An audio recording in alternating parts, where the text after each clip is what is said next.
विषयाचं नाव आहे बैल दावणीचा. दावणीचा बैल खरंच नशीबवान.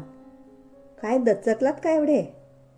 दिवसभर धावणारा, तेलाच्या घाण्यात गोल गोल फिरणारा बैल कसा काय नशीबवान?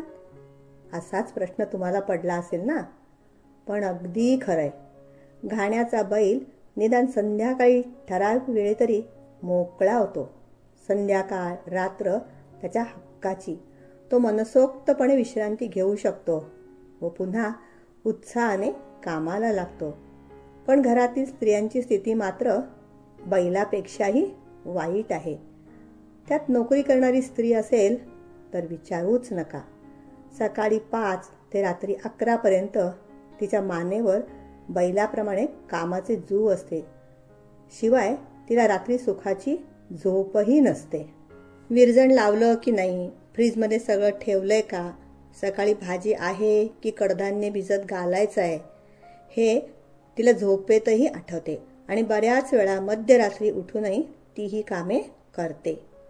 घर म्हटलं की 4 माणसंही आलीच. त्यात 4 जणांच्या 4 वेगळ्या आवडीनिवडी, 4 वेगवेगळ्या वेळा. हे सारं करत घर आनंदी कसं राहील, सगळ्यांना समाधान कसे मिळेल म्हणून ती अहोरात्र धडपडत असते.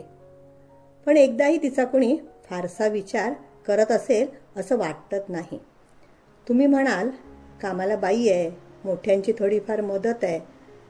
पण या मदतीचं प्रमाण किती हे मात्र व्यक्तिगत भिन्नच. त्यातून सणवार, व्रतवैकल्य, पूजा अर्चा, हळदी कुंकू, लग्न समारंभ, नातेवाईक हे सारं सांभाळताना तिच्यावर भार पडतो तो वेगळाच. एवढी सगळी तारेवरची कसरत करीत, सर्वांची मर्जी सांभाळत, कुठे एखादी ठिणगी पडली तर साऱ्या घरादाराचा मूड बदलतो. सगळं खापर तिच्यावरच फोडलं जातं. तिचं आजारी पडणंही कुणाला मान्य नसतं.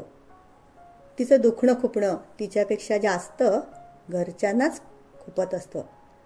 देवाने अफाट सहनशीलता स्त्रीला बहाल केली आहे. कदाचित त्याचंच हे फळ असेल का? म्हणूनच म्हणावंच वाटतं, घाण्याचा बैल खरंच नशीबवान. धन्यवाद.